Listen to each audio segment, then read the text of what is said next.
Okay, folks, it's quite a tight running order. We've now got nearly 50 people in the meeting.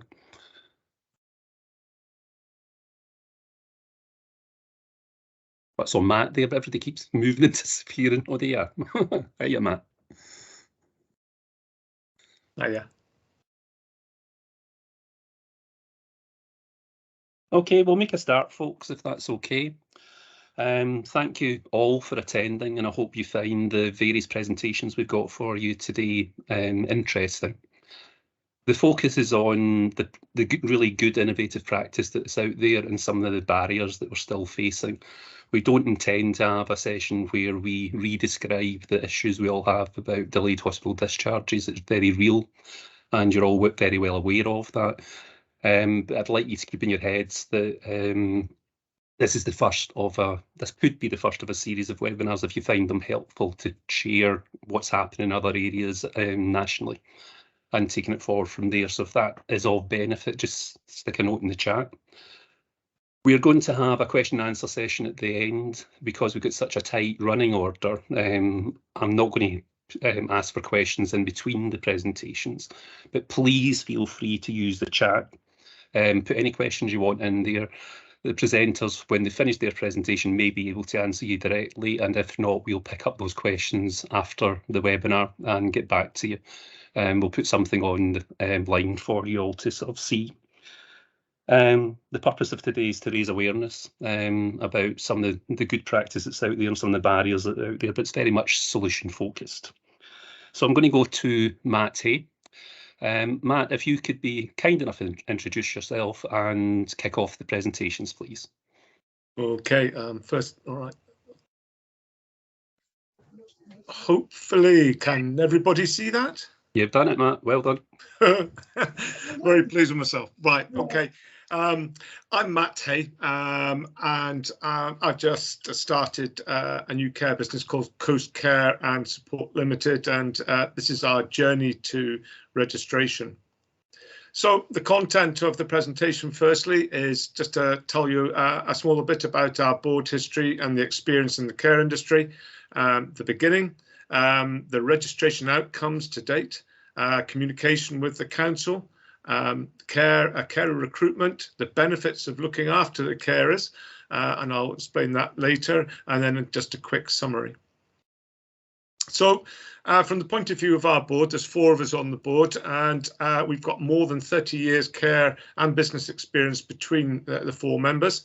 I started and managed a company prior to this, which was really successful, and the 3 other board members were actually my management team.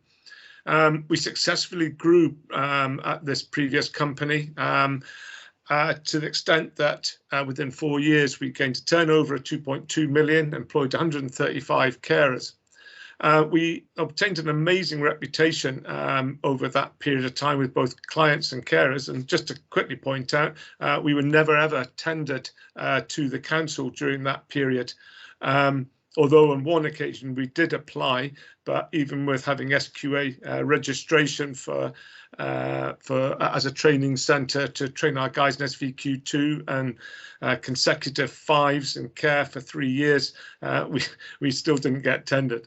And we were nominated and won several awards. So an awful lot of experience for us going through a second time of registration. So at the beginning, on the 20th of July, we were formed as the 4 directors and on Companies House. And on the 16th of August, preparation of registration started. Just to give you a quick insight as to obviously what we go through in registration, as most of you know that are providers, we did actually ask for 2 quotes for liability insurance, which was pretty shocking, a bit of an eye-opener after I'd been out of care for a couple of years. And so the first quote was about 5,800 and the second one 6,100.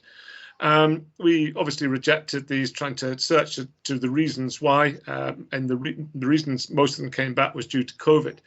But we took on we asked for a second quote, but by removing alcohol and dependency, drug and alcohol dependency clients, we managed to reduce that to 1.8 thousand. So I thought that was actually quite interesting, but obviously sad that we wouldn't be able to look after clients that with drug and alcohol dependency.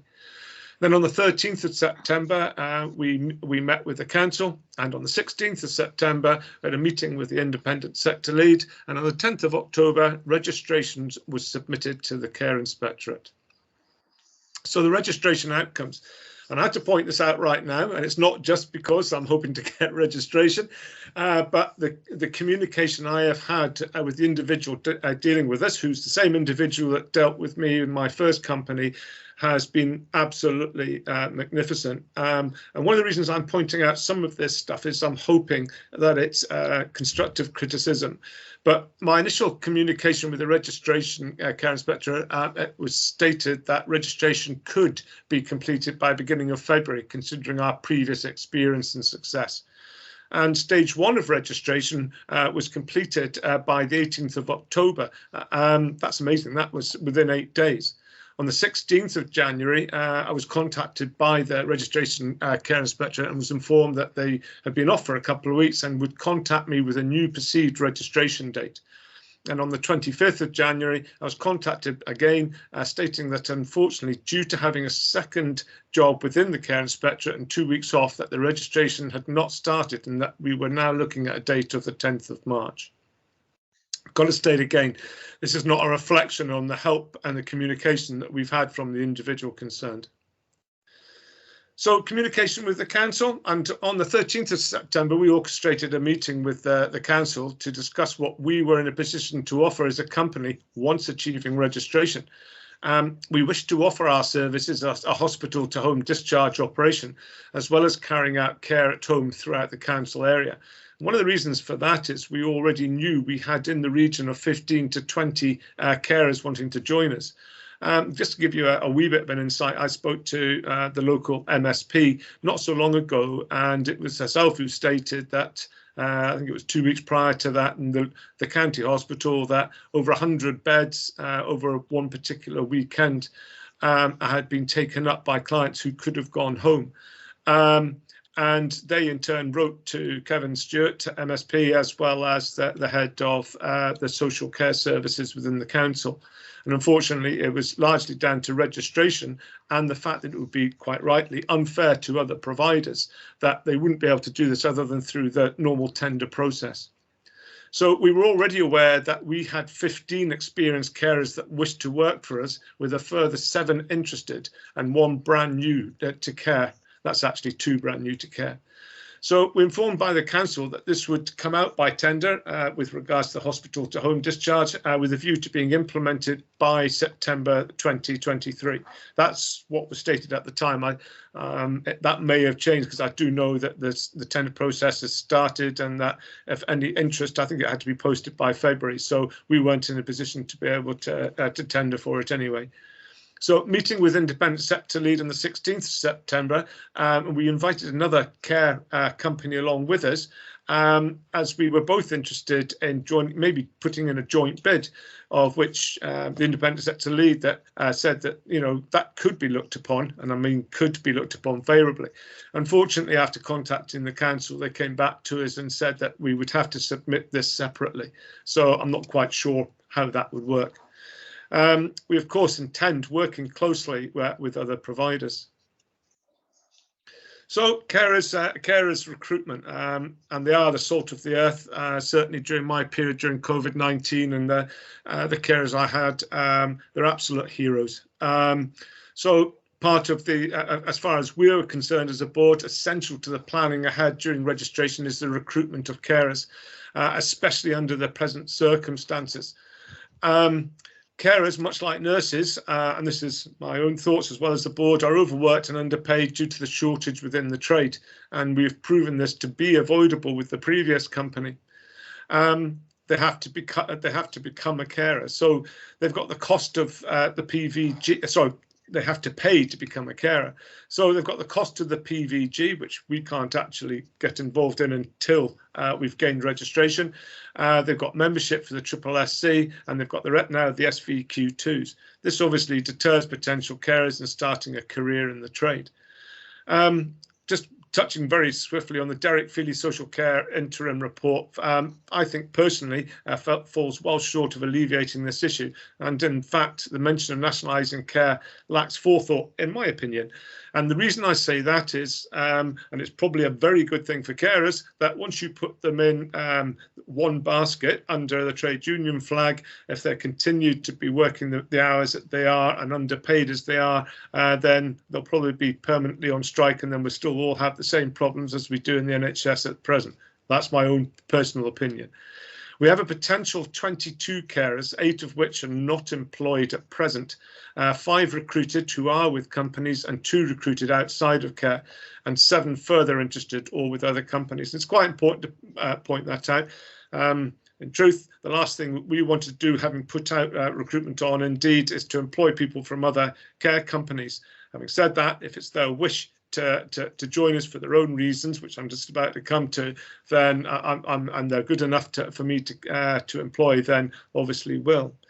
Now, this is going to be quite controversial, and I'm not going to make apologies about this. This is where we are with care at the present moment, but I've got 3 interviews I thought might have been of interest to you all. So the first interview was actually a pair that came to us that worked on a double up.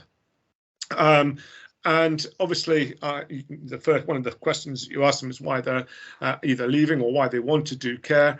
And these 2 individuals were talking about call cramming and the fact that between teas and beds that they were having to do 16 calls in one evening.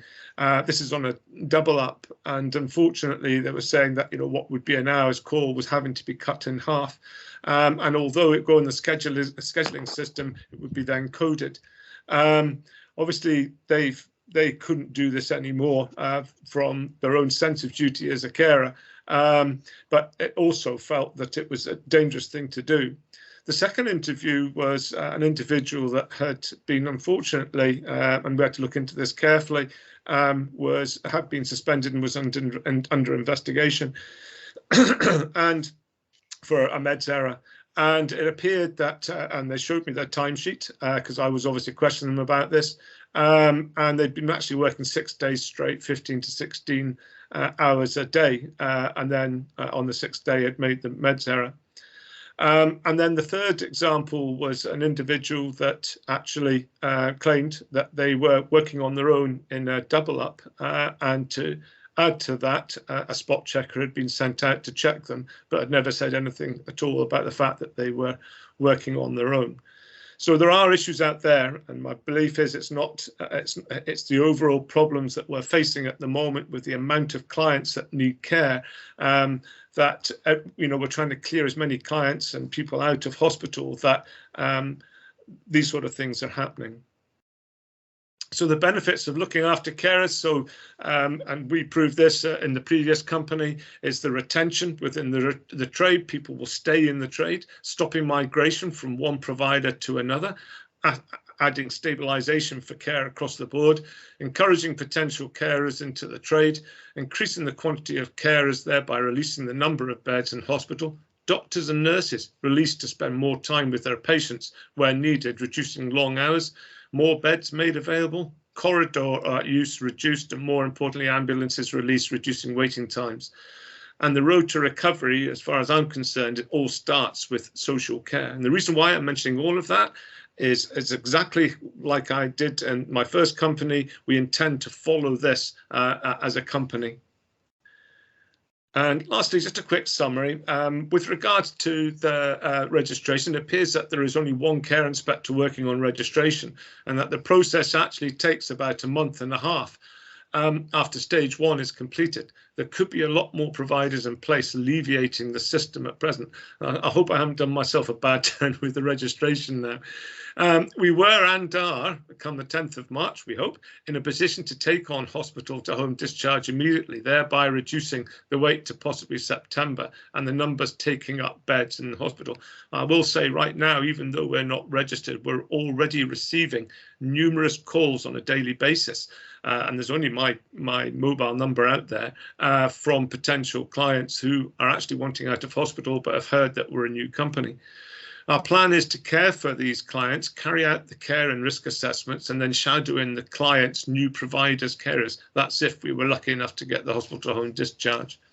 With a small increase in wages, working carers in their own geographical areas and allowing for consistency of care for both providers and carers, introducing 30-hour minimum contracts for a full-time staff, allowing for them to take out mortgages and loans, and removing the cost of the SSSC membership cost, the expense of SVQ2 and the initial PVG will encourage others to join the trade. And that's how we hope to be able to operate once we've gained registration.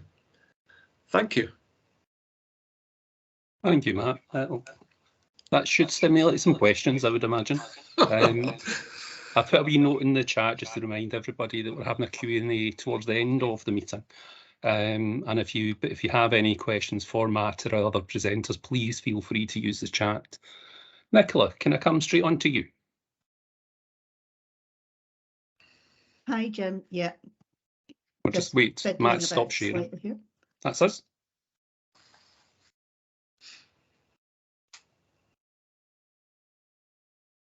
Okay, hi. Sorry, I'm just going between screens, setting things up. Hello, everyone. I'll just share my screen just now. If you wouldn't mind introducing yourself, Nicola, because I don't know if everybody will know who you are. Most will. Sure thing. Let's just get to the right screen. No. No. Too many windows open, sorry.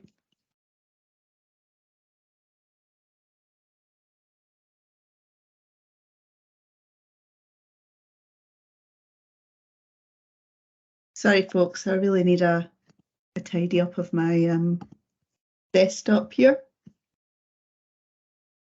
Here we are now.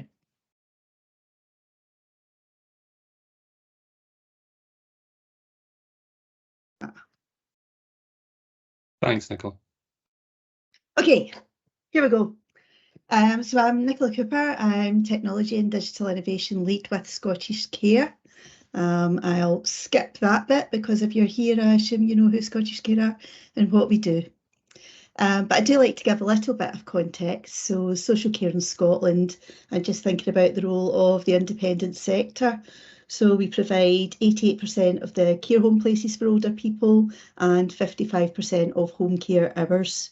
And I've taken some of this information from the Social Services Sector Report on Workforce from August 2022.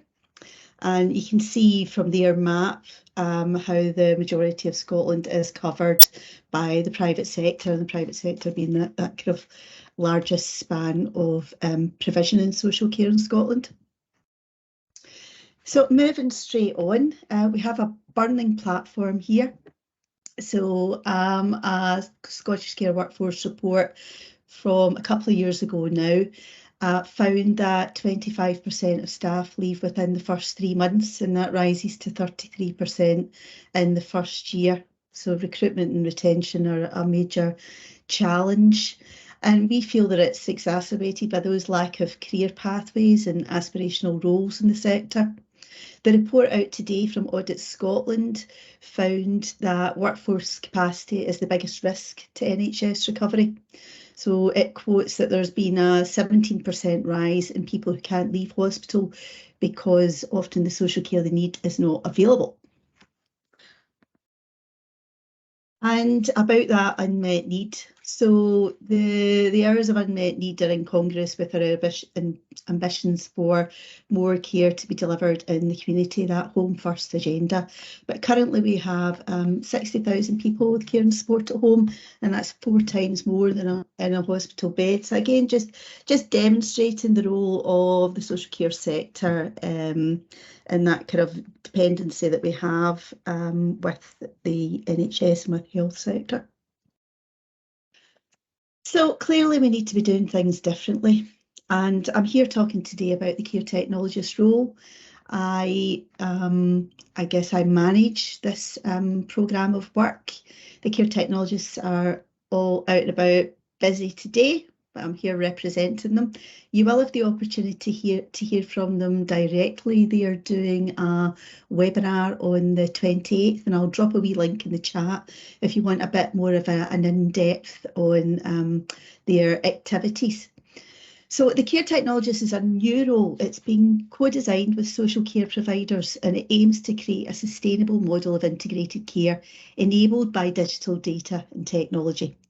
So we feel it promotes greater flexibility and choice for service users as a result of the care and support needs being assessed and delivered differently. And I know I've got Anna from HRM and Marcus from SRS, I believe, on the call today. So that's really great because they are partners working with us on this. So we've taken a design-led approach. The Care Technologist was conceived in a creative future for care at home, which was a collaboration with the Innovation School at Glasgow School of Art and Scottish Care. It's a number of years old now, this piece of work, so we're probably about to revisit it. But at the time, we were exploring current trends and challenges and transforming them into areas of opportunity and imagining the way that care at home could change in the future, and importantly, the roles and skills associated with this. And what came out of that co-design work was a role, this Care Technologist role, which we are now working on. So we see this as a kind of phase 3 of the work, the phase 1 being that kind of discovery, that design work with the sector, and then a phase 2 being a trial of the role in Aberdeen with SRS up there, and then phase 3 where we are now, which I'll come on to talk about. But the Care Technologist role, it specialises in facilitating interactions between assistive technology, people drawing in care and support, and the wider care team in order to provide meaningful and personalised support. So it was part of a job family of roles. So there were 3. So we have a care navigator and a care connector. And in fact, I think the role that we have at the minute is a little bit of an amalgamation of all 3. So potentially there's still an application for all 3 of the roles uniquely. We've focused on the Care Technologist role, but we've accommodated parts of the other ones which we feel are useful. So the care navigator, coordinating that multidisciplinary team, particularly using data to be responsive and to provide that personalised care, and the care connector, joining people together to support those goals and aspirations. So I guess in this 3rd phase of it, I spoke about the initial trial being in Aberdeen. We really wanted to see what it would be like to trial it in different areas, understanding that the kind of health and social care ecosystem across Scotland is different depending on where you are. And we wanted to understand what the role would, how it would be managed in those areas. So we have a Care Technologist team, a lead Care Technologist, and 3 Care Technologists working in Aberdeen, East Ayrshire and Glasgow. We're also working with care homes, so it's not just care at home in this phase of the trial. We've broadened that because we understand there's a real kind of need for a Care Technologist role in care homes additionally. And we're linking into other programmes of work around digital inclusion, and we're working with tech housing and telecare. And it's really about doing more with the capacity we have and allowing people to come together and collaborate and to join things up. And here are the lovely Care Technologist team. So we have Catherine, who's our Care Technologist lead, who, if you join the webinar on the 28th, will talk you through the work they've been doing this year. Dan, who is based in Baillieston in Glasgow. Jenny, who's in SRS in Aberdeen, and Cheryl, who is working with HRM around East Ayrshire and some of their associated areas. So we are very much promoting digital as a choice. Digital is an enabler. It doesn't work on its own. That's why we have the fabulous Care Technologist team. But what we're looking at is scenarios where technology and digital approaches could be a viable alternative solution to traditional models of care. So we're going to validate this with our service users. So they'll be offered a digital twin of their existing care package as part of a choice-based menu of options. So examples of that being, how could a teen tuck or a waking night service be fully enabled by digital technology or delivered in a hybrid form? And potential benefits we might see from that could be greater privacy, personal agency, flexibility, an enhanced offering, a kind of sustainability, thinking about those rural areas where we may not have that human capacity, but there may be an opportunity for people to choose a technology-based option, or to have that as part of their option. So we're looking at that. Creating the conditions and understanding. So we want to understand how a care technologist, using digital data and technology, what's known within government as DDAT, which is a capability framework. So how we can enable more care to be delivered in the community. How are we looking at step down, reablement, hospital discharge, and critically reducing those hours of unmet need. We want to understand how to overcome barriers around accessibility and inclusion, how to promote digital as a choice, not the only option, part of a choice, as part of a person-led, rights-based model of care, and we're going to evidence that through our case studies. So the current phase of the trial started in July. We have had 50 personalised assessments take place with individuals living at home, and we've also worked with 12 care homes. So there's a lot of good work going on, and some case studies we'll pull out of that when we come to our final report in July. But as I say, the interim report will be available to comment on the 28th at the webinar. So yeah, how does this model create that flexibility and choice for service users? How does it offer home care providers a sustainable, can't say the word, sustainable service delivery? And what does it mean to have your care and support means being assessed and delivered differently? What is that kind of element of personal choice in there? So the capability, where is this future workforce? Do they exist? So I guess we have a bit of a mix. How we recruited into the roles was they were advertised widely. The 4 care technologists we all have some experience of social care. I guess 2 have direct experience of working in care at home. One is from a nursing background. One had particular experience around mental health, and another is actually more from a research background, research within health and social care. So we've already, brought in possibly a more diverse workforce with this kind of first team that we have.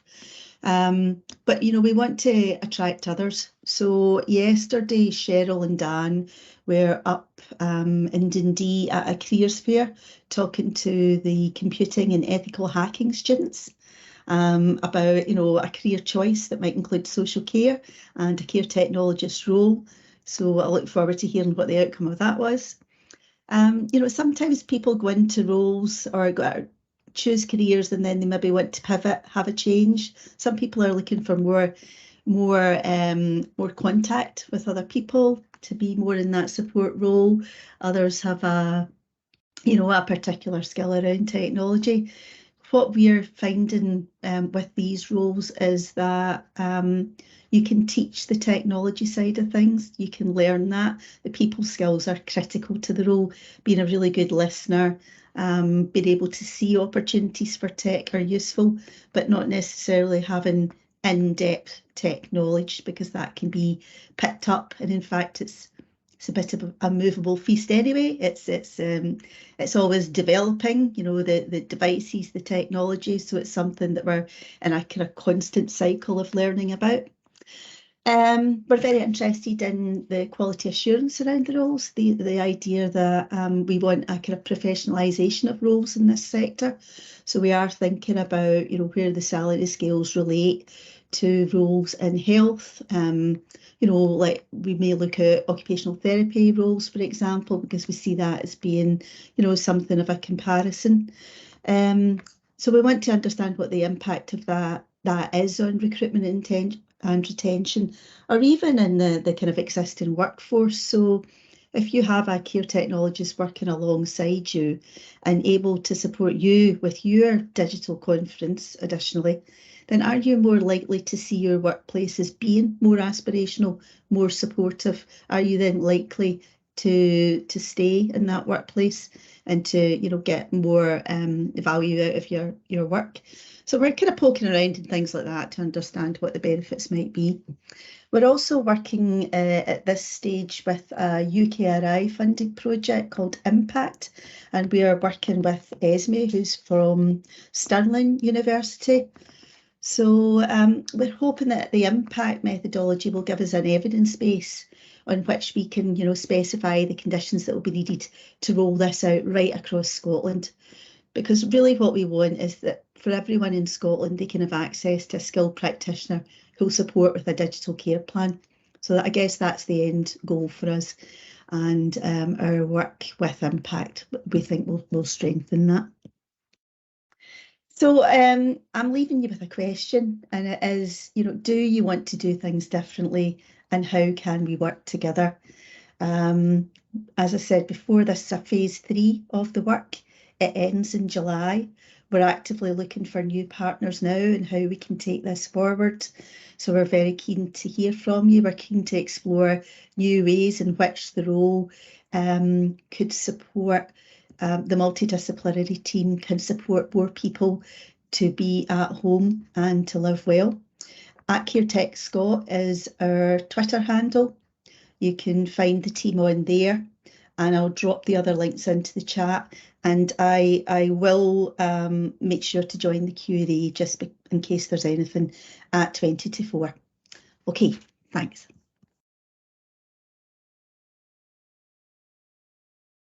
Excellent presentation, Nicola. Thank you. And if there's any interest, Nicola's going to put some information on the chat, but feel free to get in touch with me directly and I'll put you in touch if that helps. You're already getting questions in, Nicola. Okay, just given the tightness of the timescale and to give you time to ask your questions towards the end, I'm going to move on straight on to Gosha, and I'll get Gosha to introduce herself. And we're looking at Aberdeen City innovations in care planning. Thank you, Jim. My name is Gosha Duncan and I'm the independent sector lead, and today I've got a pleasure of having a guest, Marcus Nisbet from SRS. I hope you're there, Marcus. And I will introduce later on in the presentation. But if you allow me, I'll just try to share my screen. I might need to go off the camera because my internet connection is not great, but the minute I'll stop sharing, I'll rejoin.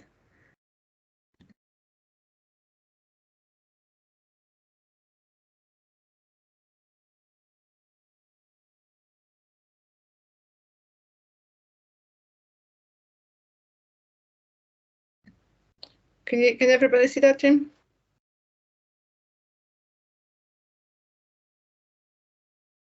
So either you're on mute or my mic I'm is in mute, gone. that didn't help.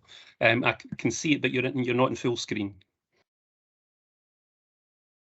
Right, okay. Is that better now? That's it now. Thanks, Gosha. Okay, so today we just really want to talk about the innovation in care planning and care delivery. So as I said, I'll be joined by Marcus Nisbet from SRS to give his point of view about innovation in practice. And it's not working for me. Is the slides moving for you? No, they're not, Gosha. We're just still on the introductory slide. Apologies, I'll just try to share that again.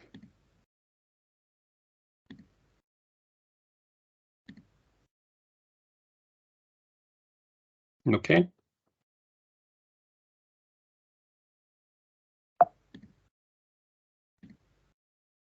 That's it, moving on now. Okay, so a few days ago, when I was really looking at the late discharge, a topic that is really something very close to all of our hearts, I came across a report from 2012 that was really looking at the case for the fundamental change. And I had to smile because the report was from 2012, and 11 years on, we are still looking at the same challenges that were mentioned in that report. And the key findings really in the report focused on the demographic pressures and how the population is increasing, and back then it was challenging to fulfill the requirement for recruitment and retention, and also the integration of the health and care data sharing agreements and MDT working models of care. One of the highlights in the report really focus on how the system was designed and when the system was designed, and the birth of the social care just after the war, and how our society has changed since then. Nicola has mentioned very important points about the different needs of the population now, and what actually is the expectation from people just now. Matt mentioned that everything starts with social care, and that's exactly where we are. And we're talking about delayed discharge in the hospital, but we need to get social care right to support the delayed discharge. And there's also a focus on the professional intervention, and how much we are still reacting to crisis rather than prevention. So in terms of the system reacting to needs versus the needs that are anticipated, I would say that those pictures are really a fair representation of our society and where we are now. And in Aberdeen City, we have been really working on a number of projects that I'm hoping that will allow us to move to the systems where we can anticipate the needs of the individuals, where we can anticipate the needs for the system to deliver the care in the best possible way. So talking about the innovation in Aberdeen City, and this is some of the projects, this is not all of the projects that we're currently working on, but I'm just going to briefly tell you about a few of them, just so you know where you are. And then if any of those projects sound to you like this could be interesting for me, this is something that I can engage in, please feel free to post this in the chat, and we'll be happy to answer questions about them and share more information. So I'll start with our brand new project that is a digital support hub, and what it really focuses on. A digital support hub is hopefully a new hybrid model of care that really will focus on delivering alternative to face-to-face model of care delivery. And what we're meaning by alternative to face-to-face, we have learned so much through COVID, and so much care was delivered over the phone, and the changes that COVID brought was, the silver lining of it all was the actually increased use of technology and devices and the knowledge for people that have been using this, and also the introduction of a Near Me project that is still being used very widely by the GP surgeries. So we thought, well, why not? Why don't we actually start using the Near Me for some of the care delivery, and then with that enable people to actually have a choice, a menu of approach, like all the other sectors have moved on across not just Scotland, not just UK, but across the world. We've got digital banking, we've got wide personalization, we've got Moonpeak, where you can actually choose and peak whatever you want. So why not do something similar in social care? But with that, we're also hoping to allow or enable staff to actually have that really flexible model of working, and maybe even home working opportunities for frontline staff.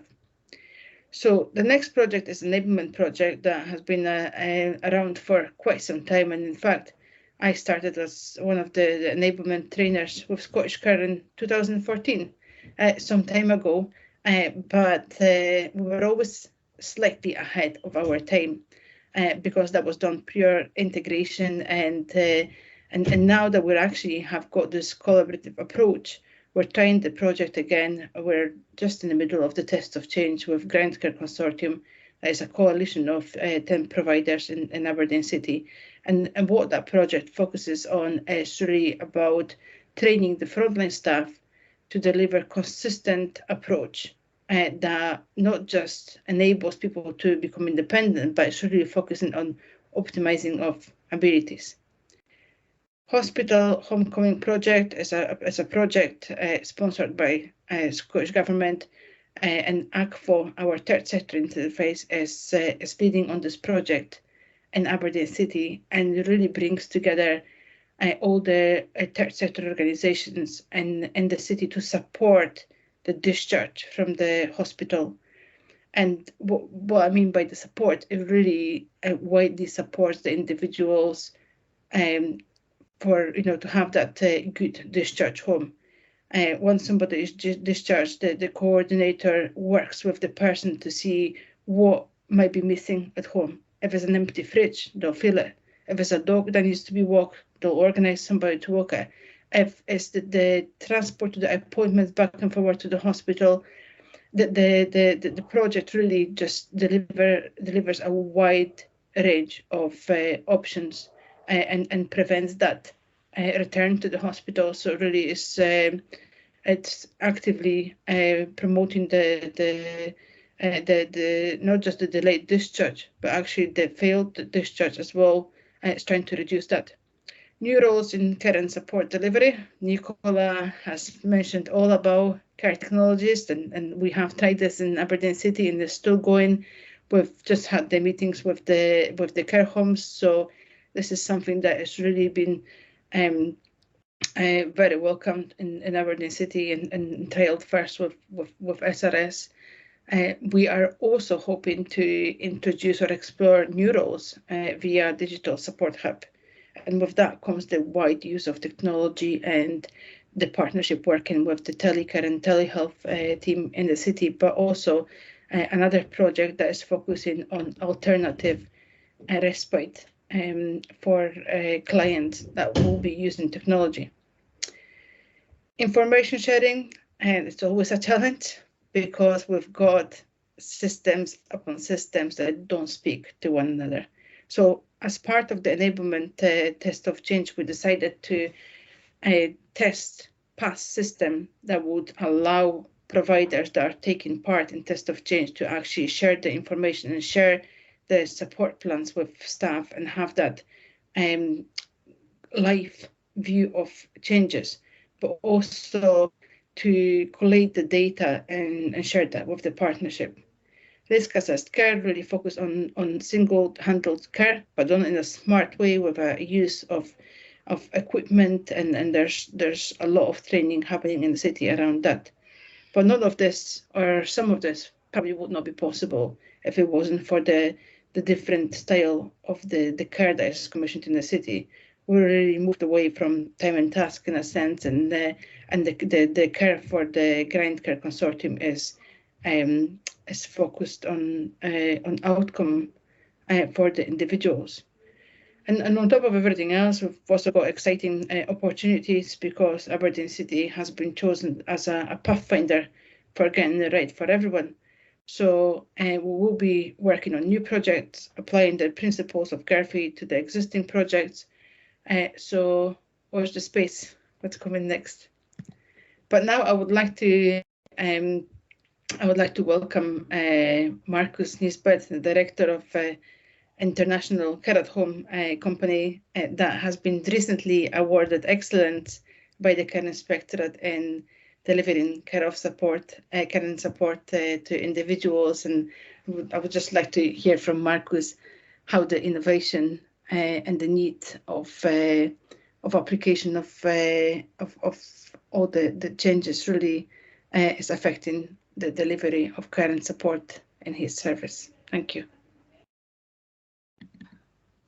Hello there, good afternoon. Thank you very much, Gosha. You have done a fantastic presentation. I didn't prepare anything today. The last week we have had the Care Inspectorate in inspecting our service. You may see behind me there is a fabulous balloon with a number 6. So we all know what that means. So that is really, really positive for our service, for the staff and everybody. But more importantly, the service users that we support. And I suppose given the whole pandemic situation and all the recruitment pressures, it has been a huge achievement for us to get a 6. And yeah, we're very happy. I don't think it's sunk in yet, to be fair. So yes, Gosha's slide prior to this slide, all those different initiatives and projects, we're very much involved with a lot of different initiatives here in Aberdeen as a service. I think that one of the biggest challenges is time, you know, to get involved with all these different projects. However, by being a diverse service, we're able to retain the staff. I think that's one thing that we're really proud of, especially around new roles. So not only have we created roles like the care technologist, which is a project, but I do believe this is something we will offer as an actual role into the future. We have different roles like drivers, for example, in order to get walking staff to different rural locations within the city and the Shire. Very simple things, but again, innovative in the sense that we're able to deliver care and support. The whole hospital discharge and the delays around discharge, I think Aberdeen City has got very good flow when it comes to getting people out of hospital. I've not come with any data to back up my comment there, but I do believe it's very positive. And I think in Aberdeen City, one of the big things is the collaboration, or what is called the GCC, so the Granite City Consortium, or sorry, the Granite Care Consortium. And I know in other areas in Scotland there are collaboration models being followed, and I do think this is key. And it's also about the local authorities working with the care providers. And I think about involving all providers across all sectors. It shouldn't matter if you're private or charitable. I think Aberdeen are doing that really well in terms of the local authority. So in order to get people out of hospital, you know, there needs to be a multitude of people involved, but it needs to have that, you know, exit strategy. And I suppose that's something our digital hub model is looking at as well. It can't all be paid support. So yeah, lots of things going on up here. I don't even know where to start. I've yabbled on a bit, but yeah, we're happy to answer any questions or queries anybody has got. Thank you. Thank you, Marcus. We'll hang back on questions until we get to the Q&A session, if that's okay with you. But if anybody has any immediate questions for Marcus, please put them in the chat, and I'm sure he'll do his best as usual to answer them. But thanks to Gosha and Marcus, very much appreciated. I'm now going to move on to Jenny and get Jenny to introduce herself and 2 of her colleagues, and I think they're going to then pick up the presentation. Jenny, is that right? Yeah. Hi, I'm Jenny White. I'm the independent sector lead with Scottish Care. Now, during the pandemic, the third sector mobilised quickly. They demonstrated flexibility and the ability to change what they were doing to what was needed, and the important role of volunteers in supporting their communities. Forth Valley Home from Hospital Partnership is a collaboration of the NHS, HSCP and third sector organisations. The project aims to offer immediate support to help patients be discharged and ongoing support that helps them maintain their independence once they have returned home. Now, you'll be lucky, I'm not going to do the presentation. I'm going to hand over to Sarah Murray, who is the Health and Community Operations Manager with the Royal Voluntary Service, and Amanda Gray, who is the Regional Manager for Food Train. Sarah. Thanks, Jenny. I'm just trying to get these slides to share.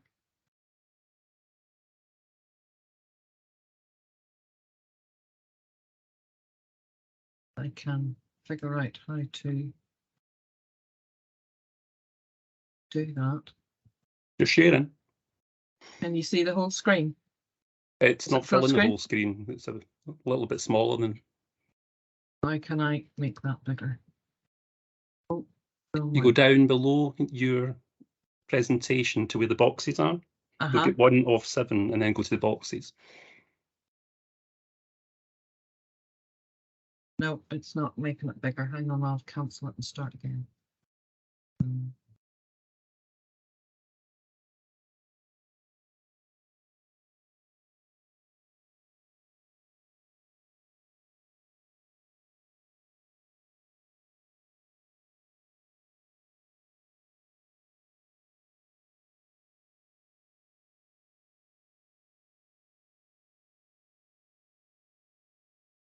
Sorry about this.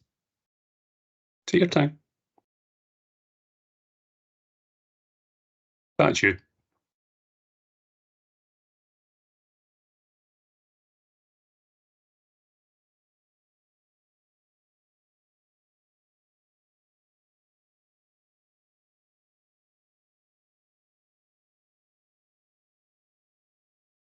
Right. Thank you. Thanks, Sarah. Okay, so back in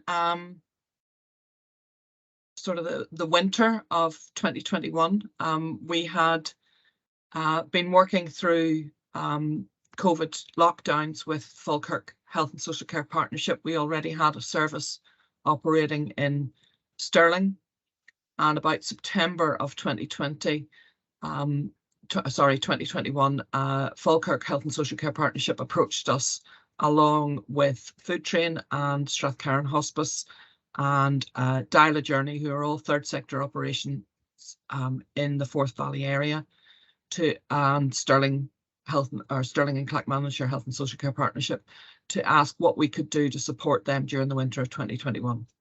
And it was agreed that a partnership approach would give more reach and resilience to the service, and each partner would work to their own strengths and support each other as necessary.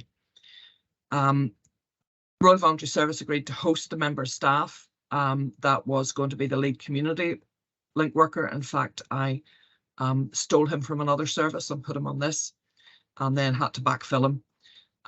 But I think the member staff that we picked was partly responsible for getting things up and running so quickly, because he wouldn't take no for an answer. We started the service. We took our first referrals, 14 on the 1st of December 2021. And initially we thought that working through the front door services would be the most impact. That changed as the service went on. Strathcarron Hospice have seconded another link worker into the team, and we now have 2 others recruited by Royal Voluntary Service, and they are all working to support people who need additional help once they get home from hospital. As I said, we initially started with the front door services, and it quickly became clear that all the wards in the hospital needed support. So we sent our lead link worker out into the hospital to talk on every ward about what we do, and we continue to do that on a daily basis. The lead link worker is out there talking about people who are coming up for discharge and what they might need and when they might be being discharged. We have made links with Scottish Ambulance Service and the transport hub at the hospital. So we make sure as much as possible that Scottish Ambulance are taking discharges that they need to support, and we take the ones that don't need Scottish Ambulance support. Operating hours have been established as 10 AM to 6 PM Monday to Friday. There has been question about weekend working, but we find that the discharges aren't happening. We've been asked about earlier morning, but discharges aren't happening before 10 AM at the minute. The link workers will make a follow-up call a week after discharge to see how people are settling in, what they need, whether they've got enough support around them. They'll also follow that up maybe 3 or 4 weeks later, just to make sure. What we're trying to do is prevent people from going back into hospital. So the link worker will put a package of care that not only includes the partners in this service, but also any other services which are available out in the community. So we link in with lunch clubs, with fishing groups, with dance groups, whatever is out there in the community to keep people connected within their community, and build up that support around them so that they're not relying on the third sector or the health and social care partnership to support them, but getting them out.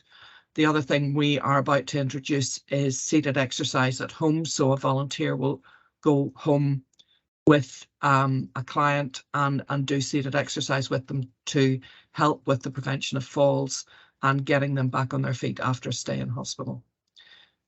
Partners also make follow-up calls to see what is needed. What we do primarily is the transport. So if they're ready to go, if they've been discharged and they've got their letter, then we take them home.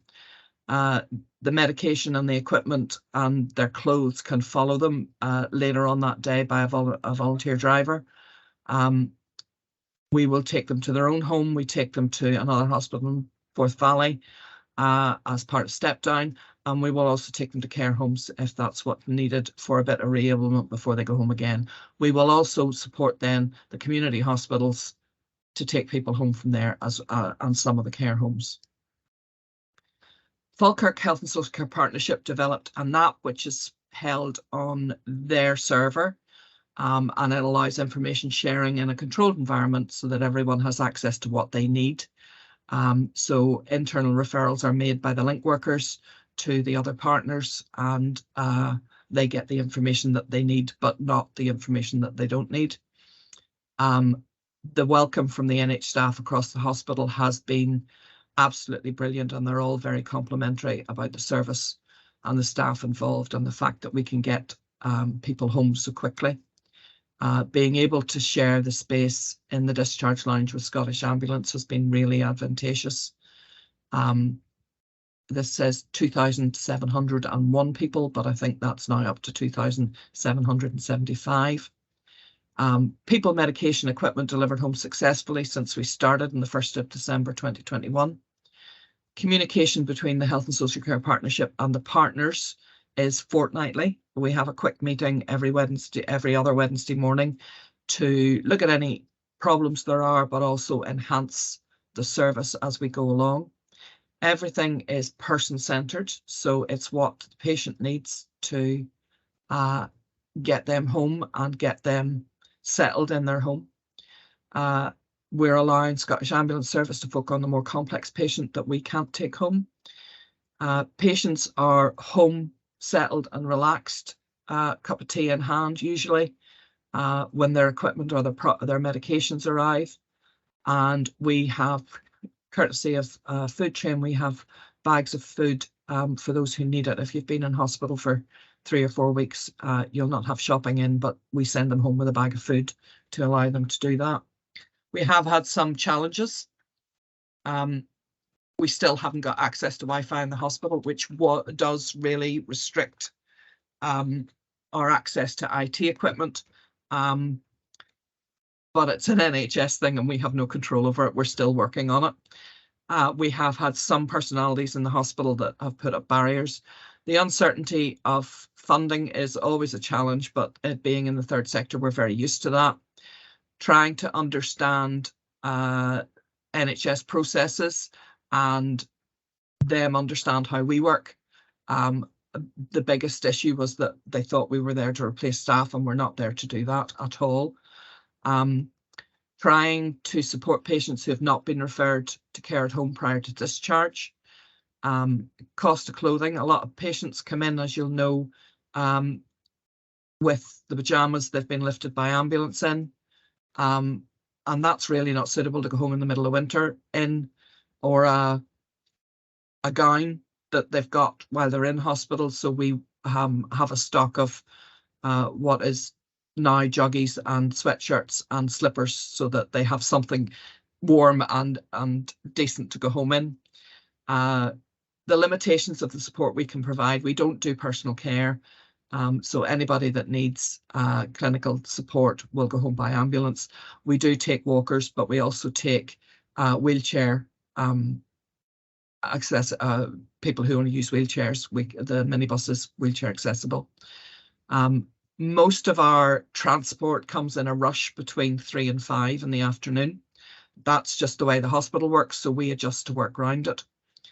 A lack of knowledge of the nurses to what each patient needs at discharge. So quite often we don't know who's at home or what support they have at home before they're discharged. And that, you know, a recent example was a client who was, or a patient who was sent home with a walker or with a walking frame, but they had 14 steps to go up to get into the house, and that makes life very difficult when you've got a Zimmer with wheels on it. Pharmacy provision is mostly afternoon, which means the medication gets delivered late, but we do that with volunteers on a rota basis who will know they'll come in at a certain time in the afternoon and just take whatever's there, get it to the patient, and then somebody else will come in a couple of hours later and do that. And then some stats for you. We've had 2,775 referrals to the service. 81 people have been signposted to food train. We've done nearly 17,000 deliveries of medication, clothing or equipment. So that could be a portable oxygen concentrator, or it could be a nebulizer, something like that. We'll take that home. 194 people have been referred on to Strathcarron Compassionate Neighbours. 1,200 people taken home by Dial a Journey, 28 people referred to the Sick Carer Centre, and 468 referred to ourselves at Royal Voluntary Service. Strathcarron Compassionate Neighbours and Royal Voluntary Service both operate a very similar connection type service within the community, where we work with clients to see what they want to do, what their goals are, having come out of hospital, and link them up wherever necessary with whatever they want to do. So we do say that if they want to go skydiving, we will help them arrange that. You don't get many 90-year-olds who want to go skydiving, but they might want to go to a lunch club instead. So we do that. And these are our partners. We work very closely together, and I have to say this has been one of the most rewarding services that I have worked on with since my start in Royal Voluntary Service. I'm going to click to exit that and go back to stop sharing. And I will hand you over to my partner, Amanda Gray.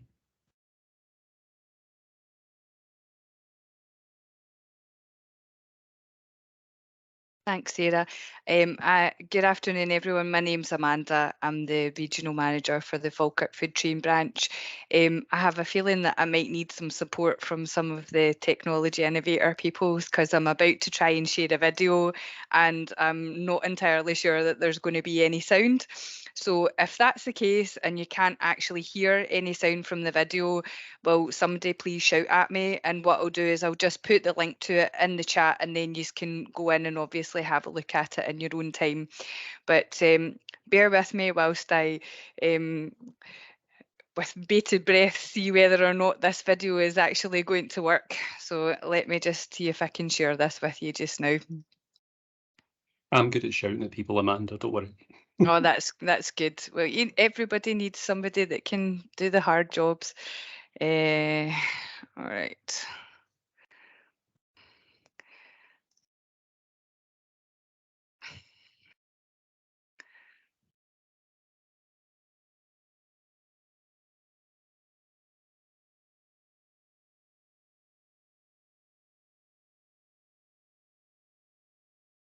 Not getting any sound. Okay, do people want me to carry on just with the text, or would you prefer that I just put the link in the chat and you can have a look at it yourselves later? I think if you put the link in the chat, that would be the best thing, and especially Okay. given folk will watch this as a recording as well. Okay, that's fine. That is what I shall do then. I do also have some slides that I can share with you. So in the meantime, I will just talk to you. So if you give me a second, I shall go to Plan B, which is my PowerPoint. Right.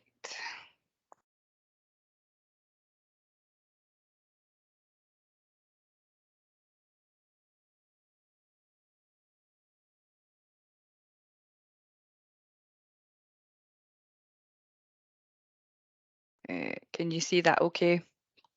We can see that, Amanda. Okay, that's fine. We've only got about 4 minutes though, unfortunately. That's fine.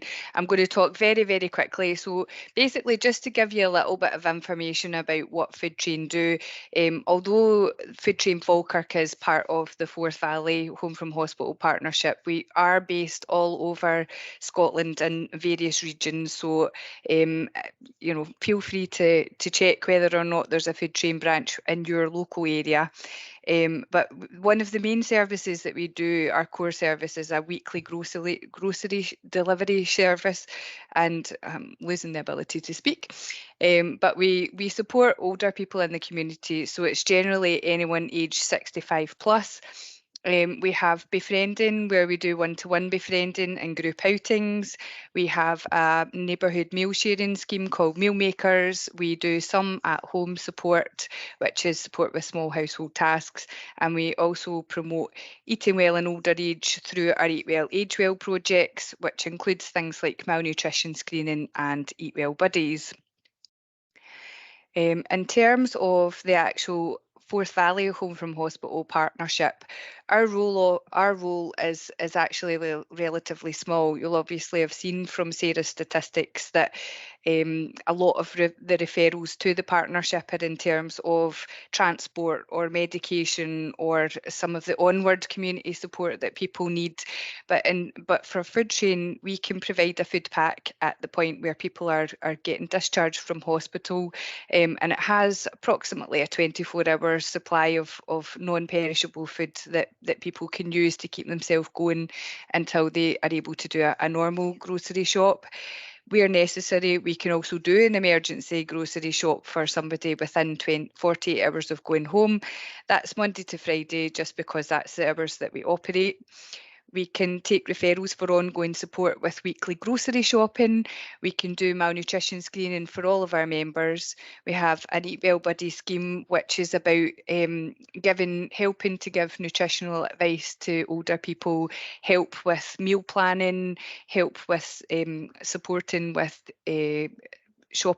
putting shopping lists together and looking at sort of things like snacking.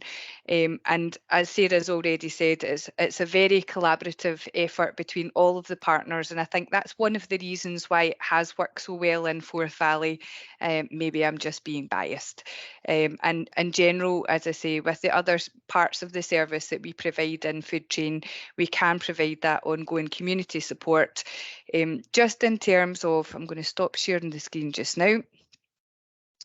Just in terms of the access to food side of things, we do work very, very closely with carers who are going into people's home and supporting with care packages once people go home.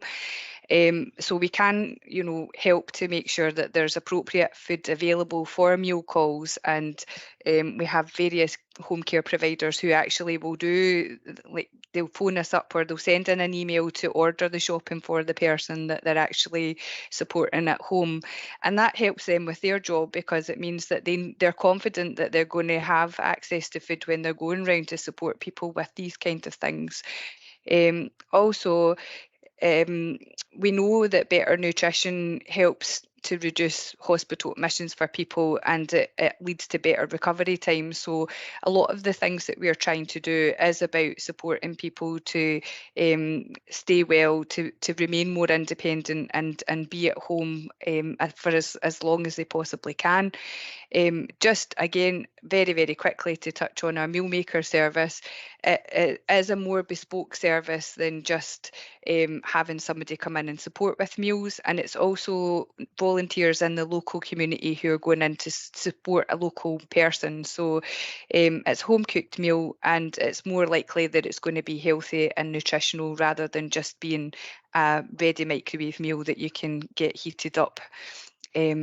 That's kind of a very whistle-stop tour in terms of what we do, but I'll be happy to answer any questions, or people can get in touch with me out with of this if they want. Thanks, Amanda. Thanks, Sarah. Thank you, Jenny. I'm going to move straight on to Paul. Again, we're quite tight for time. Paul, can you pick it up from here, introduce yourself and who you've got with you? Thanks, Jim. Yeah, so I'm Paul Dundas. I'm the independent sector lead for Fife. I'm not going to be presenting to you today, but my colleagues within the partnership and also within Fife Independent Care Homes are going to. So without any delay, I'll just ask Alan. Alan, if you could maybe come in and start, and also if you're able to stay on, Alan, and be able to move forward the presentation for other presenters, that would be great. And I'll be here for the panel questions at the end as well for those who've got an interest. Thanks. Thanks, Paul. We've actually, good afternoon, everybody. We've actually got a bit of a tag team going in Fife today. So Fiona Mackay will come in first, then me, and then we'll pass on. I'll bring the slides up after Fiona's done her introduction. Okay, thank you. I'm Fiona Mackay. I'm Head of Strategic Planning, Performance and Commissioning in Fife. And this pilot project that we started came out of the necessity in the winter, where we were seeing a lot of people who were waiting to come out of hospital and needing to be assessed by a care home for their final journey. There was work going on with our partners previously to look with one of our bigger providers about a coordinated approach to that, not taking care home managers away from the caring role to come into the hospital to do an assessment. So we started a pilot, and it's grown from there, from our in-house provision. Now are going to pick that up as well, and we've managed to collaborate with 2 different care home providers to support that work going forward. So I'll pass to Alan now, and he'll give you the rundown of how it's operating.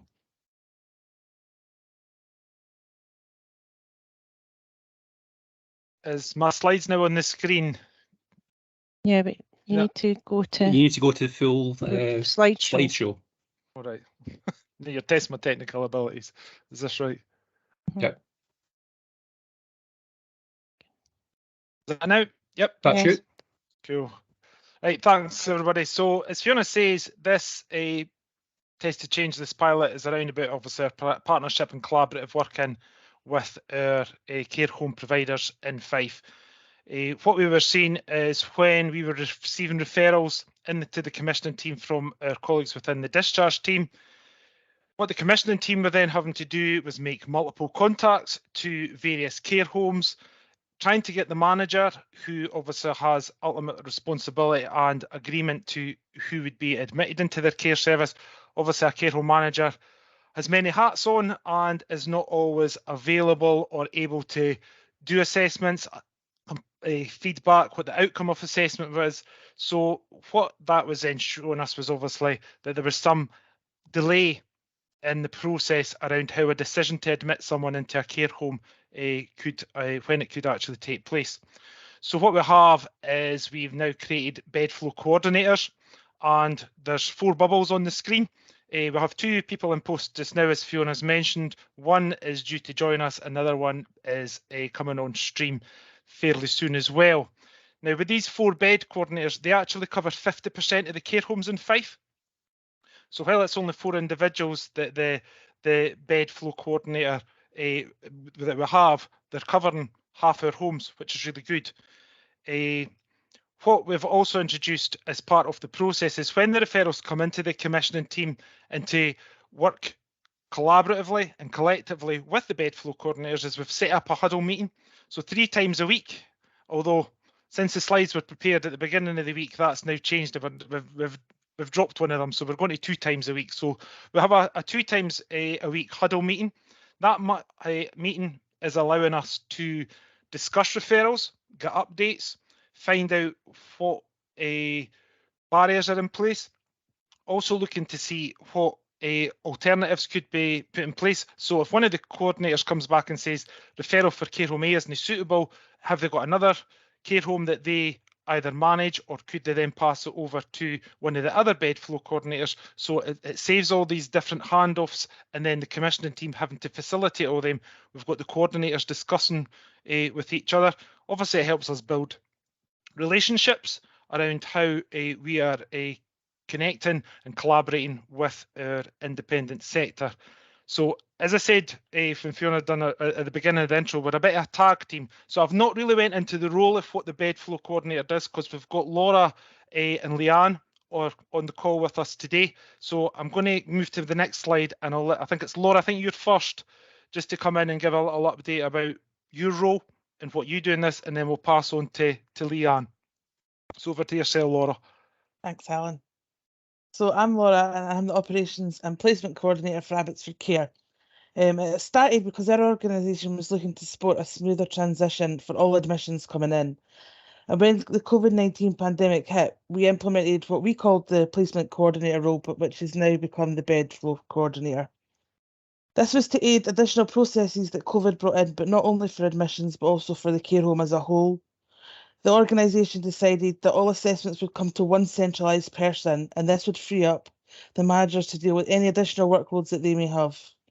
The purpose was basically a one-stop shop for assessments. By doing this, these were then able to be streamlined and target information shared with appropriate services. So this all ensuring that all the processes in relation to COVID-19 and funding and all those types of things were already in place before any potential residents went into the care homes.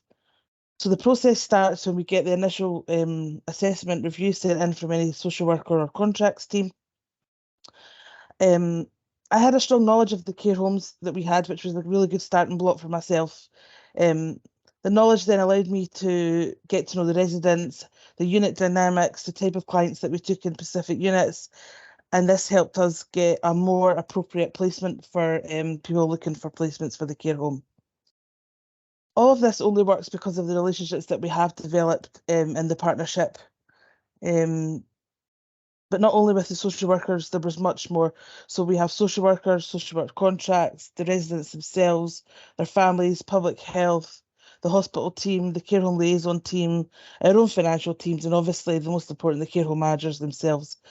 All those relationships were built, and that helped it flow really well. People started seeing all these relationships, and because of this, a collaborative development was created, as Alan's just said. This was always one goal, and it was to benefit the potential residents in the most person-centred way that we possibly could. Out with social workers, relationships with families for placements also grew.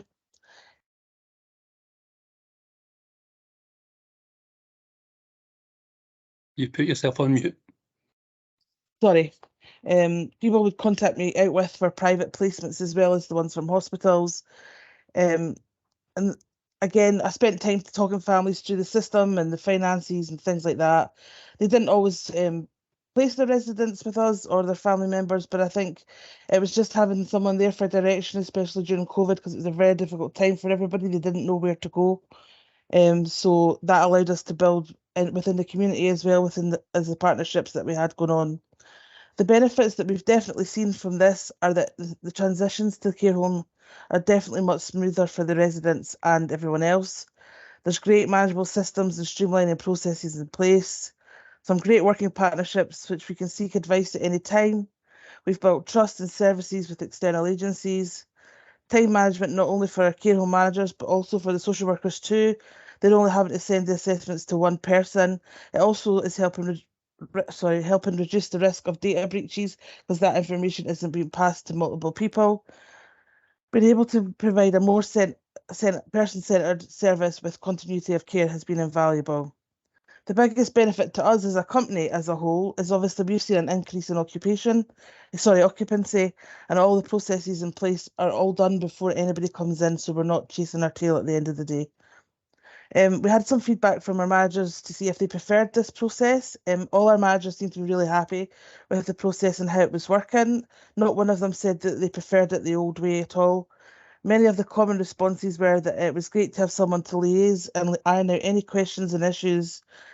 Planning for admissions were much smoother. planning and processings were invaluable. They also said it was great to have someone who, when there was any issues with admissions, could then liaise back with people and get some sort of clarity to iron these things out going forward. I'd just like to say that I've really enjoyed taking on this role, and it does definitely work well for us. And I guess that it's definitely been working well because they have taken on more coordinators. So from me, I can hand over to Leanne. Hi, good afternoon, everybody. My name's Leanne. I'm a bedflow coordinator. I suppose for the first part of the presentation, I've been asked to describe what it's like to be a bedflow coordinator. I work between two large independent providers whilst being employed by Care Concern. I will talk about briefly strategies and processes under consultation with a view to improving systems of working. My current caseload of care homes is 10 between the two providers within the Fife area, incorporating both nursing and residential homes. Before exploring the comparisons, I have to acknowledge that before my appointment, as my appointment of bedflow coordinator came about, I feel it's been a very positive experience. Though, like with anything, change or anything new practice, there is some minor challenges from both organisations. Thankfully, this was overcome by both regional directors and care home managers from both HC1 and CCG supporting me through the test of change. This was achieved by organised introductions. These took place within some of the HC1 care homes and subsequent invitations to HC1 care home manager meetings. This gave me the opportunity to discuss bedflow coordinator role in depth. Also, the perfect opportunity to discuss my background and discover how I can support HC1 with assessments, admissions, and identify key contacts within the organisation. Due to limited insight and unfamiliarity with some of the Care Concern care homes, I spent time with care home managers and developed an understanding of each service and how to progress with assessments, their dependency and any limitations. From there, I've been building up working relationships. This is constantly improving and developing. As a bedflow coordinator, I feel it's imperative to note that my approach to both organisations' assessments are non-biased. When conducting an assessment, I use the same level of clinical investigation and research when following through the process, and the same level of feedback is given to all care homes. Looking at both organisations on a comparative level, both HC1 and CCG have different policies and processes and assessment documentations pertaining to potential service user admission. For instance, HC1 assessment documentation is a 13-page document and CCG document is 19 pages long. They cover similar subject matters when assessing potential service user, but I have to say I feel much more comfortable completing a CCG assessment document as I am completing an HC1. I think it's probably just because I'm more familiar with it and I have a good understanding of CCG working systems. Before any assessment is carried out, all care home managers from both providers have to factor in their current level of dependency within the care home, ensuring that any potential admissions is safe when reviewing a referral. HC1 managers at the moment request to review the referral before pursuing an assessment. Following the review, they give me the approval to conduct the assessment. Once this is completed, I then submit the completed assessment to the care home manager and the regional director for examination. HC1 managers are at this stage very autonomous in giving their feedback to the partnership about their decisions, and there's very little follow-up for me. On the other hand, Care Concern managers are happy, based on my understanding of the organisation and working practices, for me to review the referral, complete the assessment. Once the assessment is completed, the managers from the organisation like to discuss the referrals in depth with me, factor in any clinical considerations and any potential resources that may be required for an admission. Also, some Care Concern managers in the past have been happy for me to feed back to the partnership about their decisions when accepting a potential service user. The drawback from this was causing crossover and confusion. This was resolved by asking the manager from CCG to feed back to the partnership about their decisions and potential admissions. The role of the bedflow coordinator is becoming an extension to each individual care home team. It's a positive source of support both to the NHS and social care, minimising delayed discharges, streamlining assessment processes, and enable swifter admission into care homes. Working collaboratively between 2 providers, 10 different care homes with different needs, different managers, requires me to have a sense of flexibility, and I have to continuously reflect and adapt my approach. I have to acknowledge, though there's no right or wrong way at this stage, the test for change is in its infancy and is going to continuously evolve, with everybody sharing their experiences and ideas, with the ultimate to improving patient journey from complex hospital discharge to safer care home admissions. Next, I'm going to outline some of the strategies that we've discussed at our monthly meeting. So that involves a partnership, independent provider, regional directors, bed flow coordinators. The meetings are held monthly. It gives all parties time to reflect on processes and strategies. Some of the takeaway from our first meetings have established the creation of a bed flow chart. All parties are collaborating towards this. It's obviously still in a draft. I suppose the vision for this is to educate, raise awareness and supply information about key contacts. The draft will undoubtedly change and it'll be fluid as the test for change progresses. Other evolving aspects being considered by all is to improve the bed flow facilitation. Alan's mentioned this about the huddles that are twice a week. It gives a chance to discuss occupancy, referrals, bed flow, any potential barriers and how we can overcome these barriers.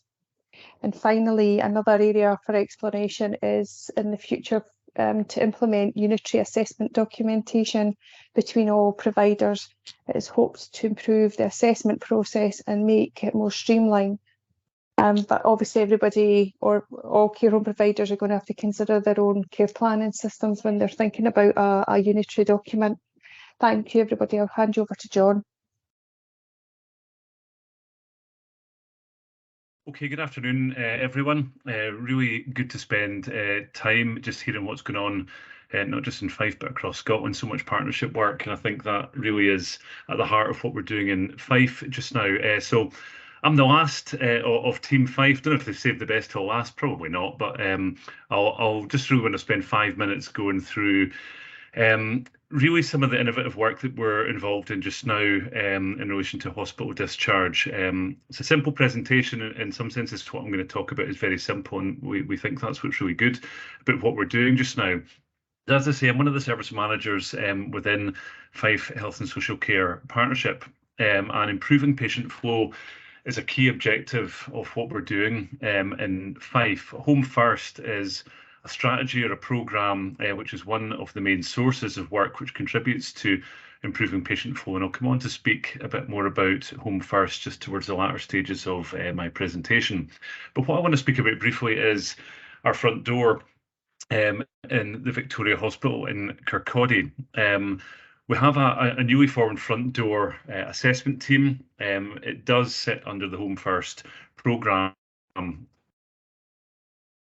And well, simply it's a 7-day-week service. It's a multidisciplinary team which is made up of social workers, social work assistants, assessment review practitioners and patient flow coordinators, and we're based outside the Vic Hospital in Kirkcaldy in a very glamorous porta-cabin. But what it allows us to do is have the team on site, have the team visible, have the team on the wards, particularly admission wards, working closely with ward staff, MDTs, allied health professionals, the discharge hub in the Vic, and linking in with community social work teams as well as voluntary sector groups, and as already been said, also our placement coordinators across Fife.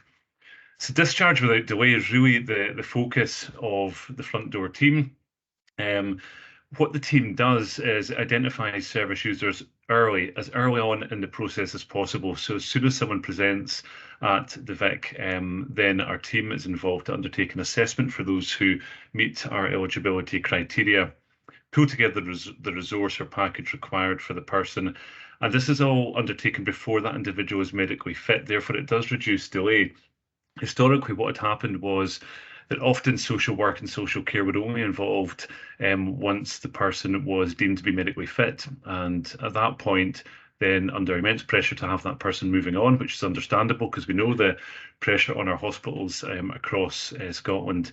But it did mean that it's often can be rushed. It can also mean that we've lost time to work well with the family, with an individual, to ensure that we've got the right package in place. So it's a newish team. We're just about at full strength. The team has been recruiting, and there are and have been some challenges in respect of setting up the team. Obviously, one of the key learning things that we've taken from it is noting the importance of early stakeholder engagement, massively important, particularly in respect of the hospital staff.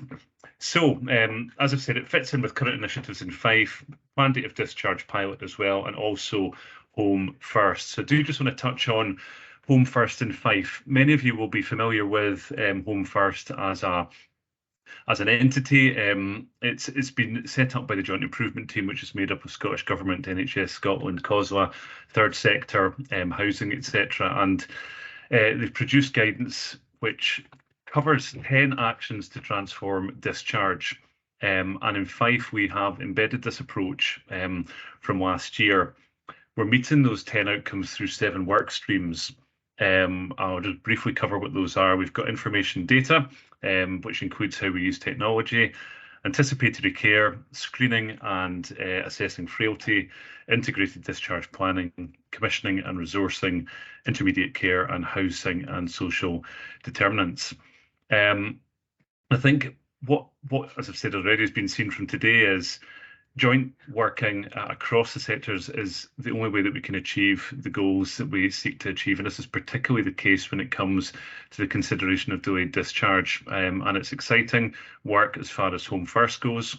Our Head of Service, Lynn Garvey, leads the project and oversees the strategic oversight group for Home First. And there's been some tremendous achievements already achieved through this group, but it's only working well because we've got so many individuals involved and so many sectors involved, and we're all contributing ultimately to ensure people who are medically fit can get home with the support they need. And if they can't get home, they can get to a homely setting where they can undertake further work about making decisions about where they could potentially be spending the rest of their life. So we recognise that these are big decisions. These are really, really important decisions, and a joined up approach is the best way to do that. So very much aware that's a whistle-stop tour of quite complex areas of work. I think it probably reflects some of the points that we've made already across Scotland, and that should be something that we should all take encouragement from today. So happy to take questions at the point in time when questions come in the presentation, but that's it from me. Thank you.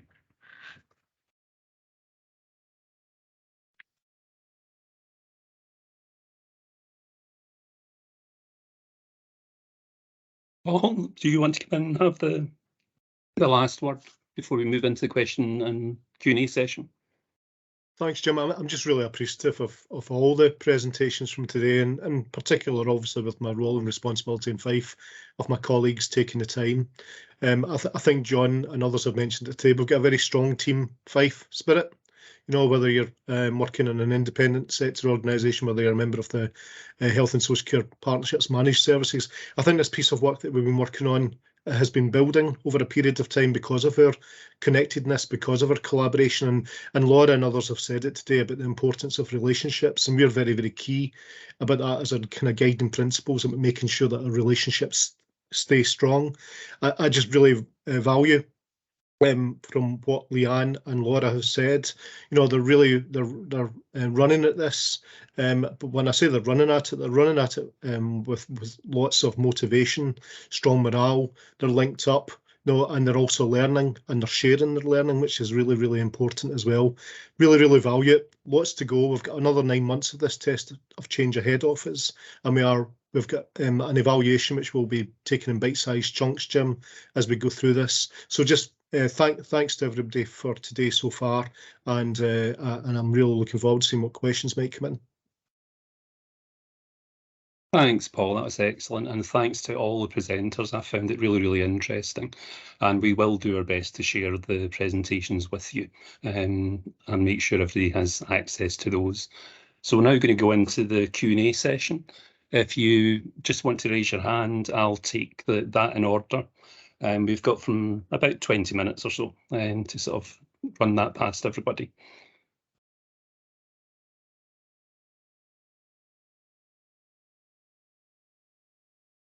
Arlene, please come in. Hello, thank you, James. This has been a absolutely fantastic session. I've learned so much coming in to join and hear all the tremendous work that's happening, and absolutely brilliant to all the teams.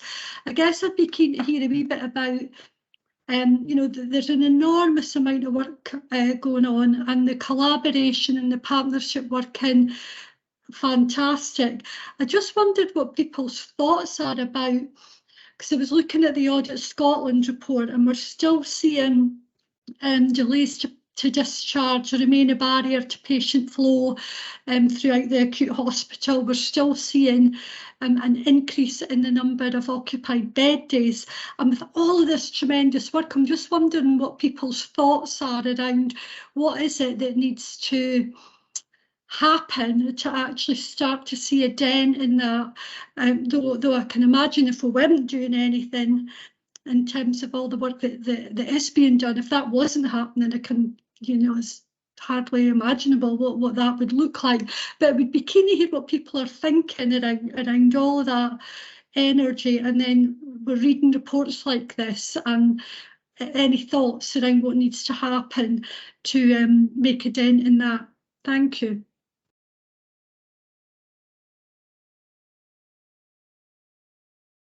Thanks, Arlene. Colleagues, do you want to make any comments?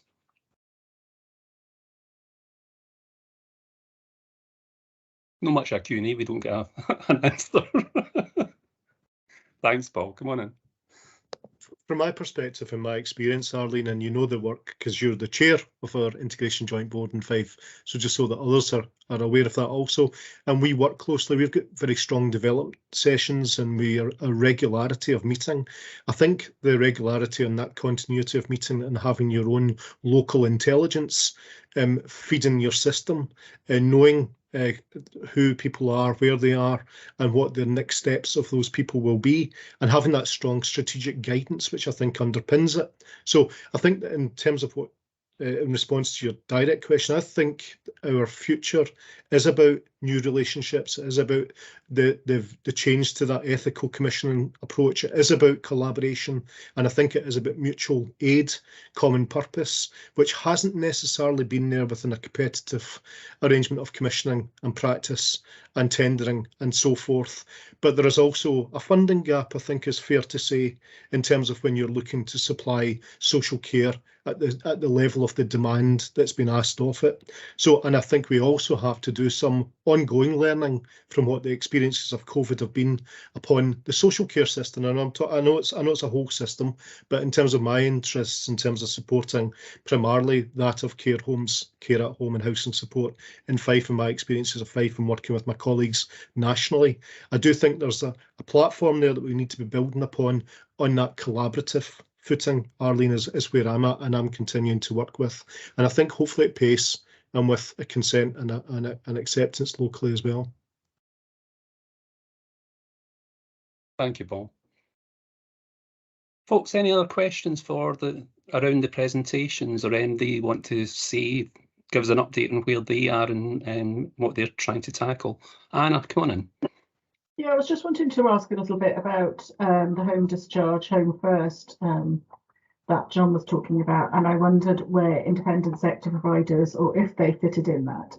We're seeing quite a few home first reiterations around the country, and it seems to be very much focused on in-house services providing it and not the independent sector. And not only is it really not inclusive of the independent sector, it's even more damaging because they're paying their staff more, and our staff are leaving us as an independent sector and then going to work for these home first pilots as well.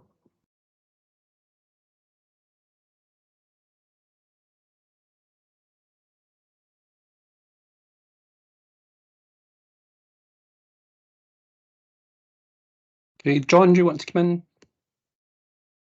Yeah, thanks. I'll do my best to answer that. I think it's a fair point. I think what we've supposed to achieve in Fife is to be as collaborative as absolutely possible, and I think hopefully that's what the placement coordinator role is showing as well, that we are engaging with independent sector care home organisations as well as partnership work to try and address the issues around delayed discharge, because we know that the answers don't solely sit, nor should they sit, just with statutory services. It has to be much broader than that. We recognise the importance of the work that third sector and independent sector do. And as far as even looking at our front door team goes, so a good example would be the Settling Service, which is a voluntary organisation, but again key to undertaking the work that the front door team do. So I think there's flexibility in terms of who is involved at what points. As far as Home First goes, other areas may do things slightly differently. I think again there's some flex in the approach for Home First in terms of how you do that. It should really reflect your local area and your local priorities. But I know that Lynn is on the call. I think Lynn's put her hand up, so she may want to come in and just give a bit more information on that one. So I'll hand over to Lynn. Yeah, thanks, John. I think you've covered it, but it's a good question, and I think what I would like to say is one of the key strengths is Paul Dundas being on the Home First Oversight Strategic Group. So Paul is a key partner of that, and one thing that we really promote in Fife through Alan, who you heard from, and Fiona, and Paul working up a collaborative, that if we really stick by that ethos of home first or home to a homely setting, then we do use interim beds in Fife, and we have set up the collaborative that take people out after 6 to 8 weeks after being in an interim bed in a care home, and it's external providers that take people home after a short spell in an interim bed. So that collaboration and whole system working in terms of enhancing our flow in Fife is crucial to the success, and it is successful because we now do experience less delays, despite not even twofold, threefold in terms of the demand as every other health and social care partnership are experiencing. But I suppose the success of the model that we have has meant we have kept our standard delays probably the lowest they've ever been in Fife. So, yeah. Thanks, Lynn. Any other questions from folk? I see Nicola's just joined us again. Thanks, Nicola.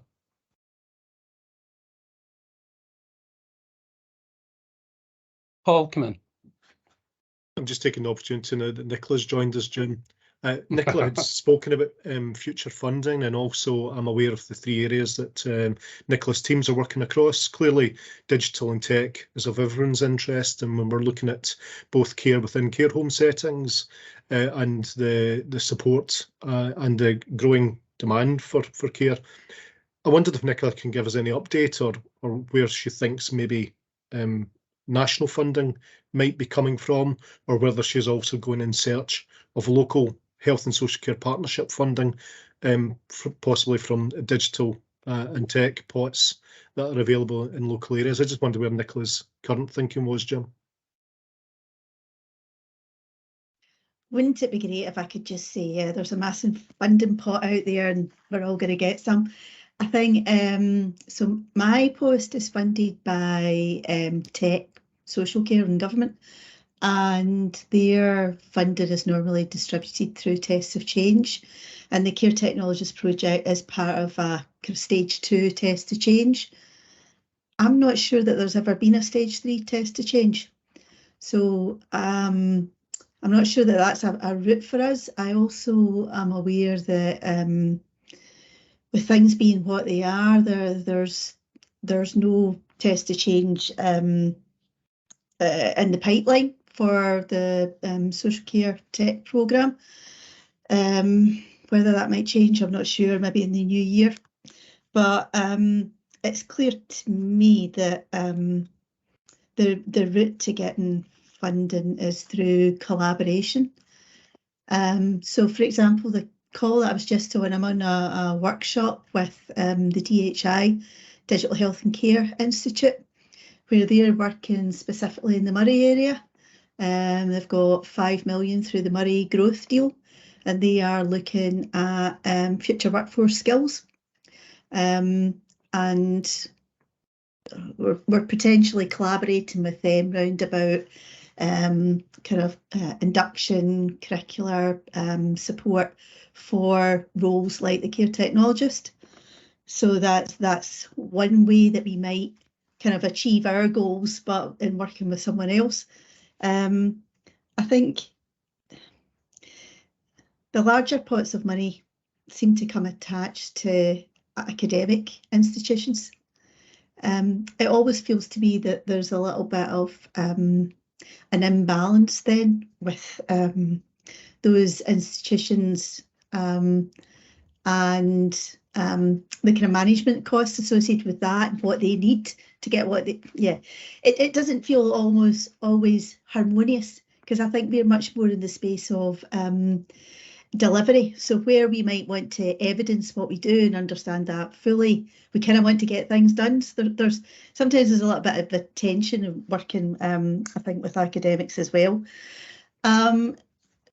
My thoughts on how we will move forward with the care technologist role are that we need to be looking at how we work towards achieving those common goals. So things like delayed discharge, what's the role of the care technologist in that? You know, there are monies available now to support this work. So what can we bring to the table on that? It's not about working in silos.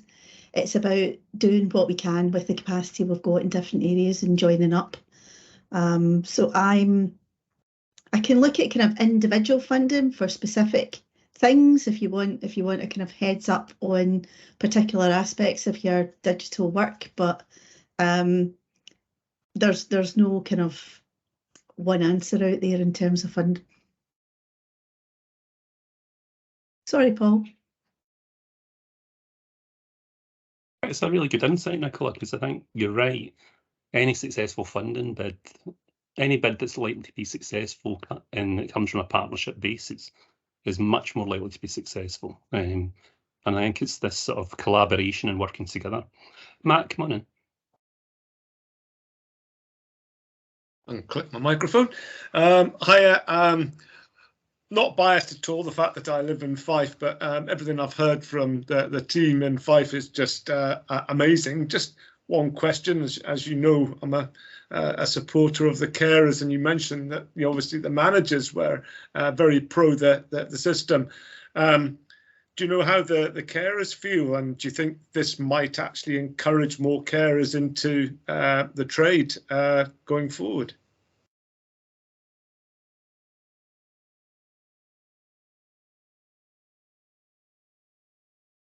Sorry, was that a question for me, Matt? I think for so. anybody, for Fife, anybody, really. I suppose the Fife team.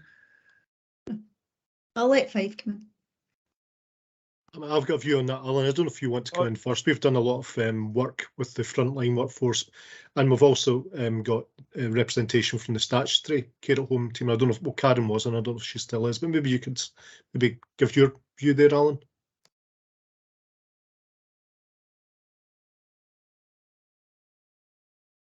Sorry, I was going to talk and then I put myself on mute by mistake. So, Matt, I suppose for the workforce, if you look at some of the work that we have done in relation to our Care at Home collaborative and how we've engaged with our providers and some of the work that we've done with them, it has encouraged, one, it's stabilised the current workforce, it's allowed them to then bring a new workforce into their services as well. And again, as the organisation or the provider, they're obviously relaying to their staff what we're actually doing in Fife and how we're trying to work together and collaboratively. And we all know that one person doesn't have the solution, and the only way that we could actually deliver care going forward is by doing it together. And then again, if you look at some of the work that we've been doing with the bed flow coordinators, I think it was Laura had said that she's noticed that occupancy levels in her care homes have increased. Obviously, for Laura to manage that, she needs a staff team to be there. So either the staff team that she currently has, she's utilised and maximising them, but at the same time, she'll be bringing new staff into the team to make the services more resilient and actually be able to continue to admit and manage the new admissions into it. So these factors, these projects and tested change that we're doing are definitely taking us in the direction of where we want to be, to try and encourage more people and to be working in services in both our care at home services and our care homes in Fife.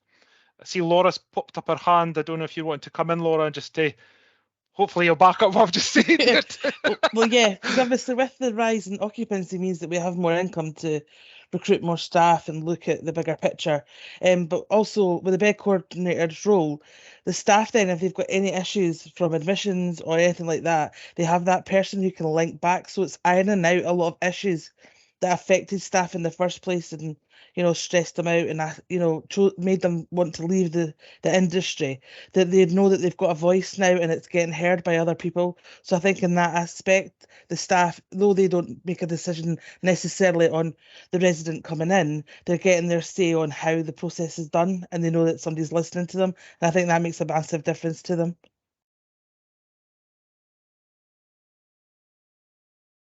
Thanks for the question, Matt, and thanks for the responses. Paul, are you coming in?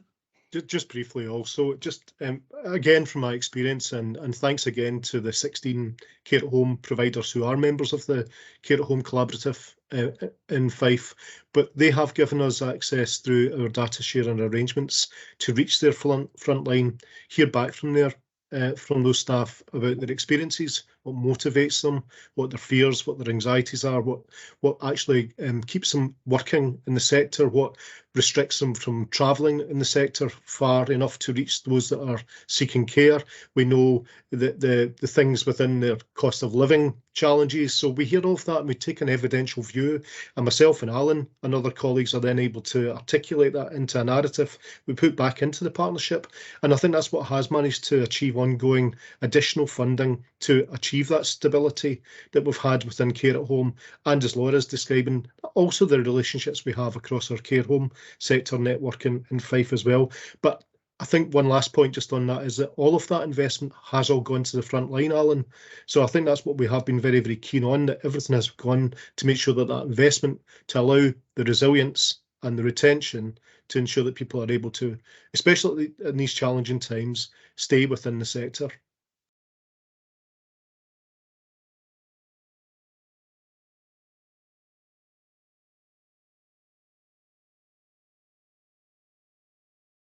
You're on mute, Jim.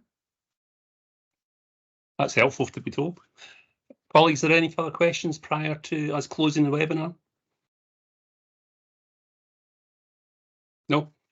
Okay, just to say thank you to the presenters principally. I thought that was a really fascinating series of presentations coming from a number of different angles and shows what can be done when we pull together as collaboratives.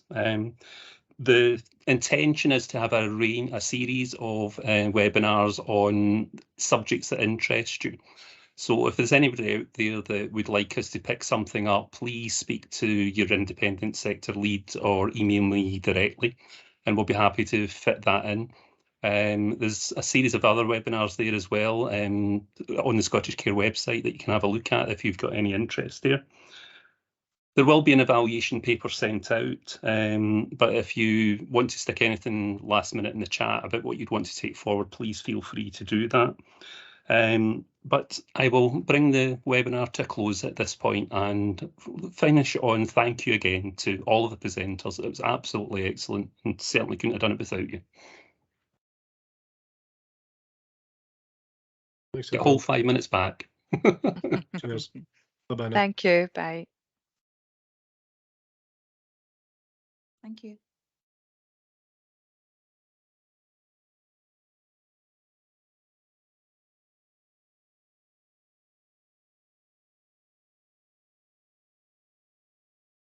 Thanks, Anna.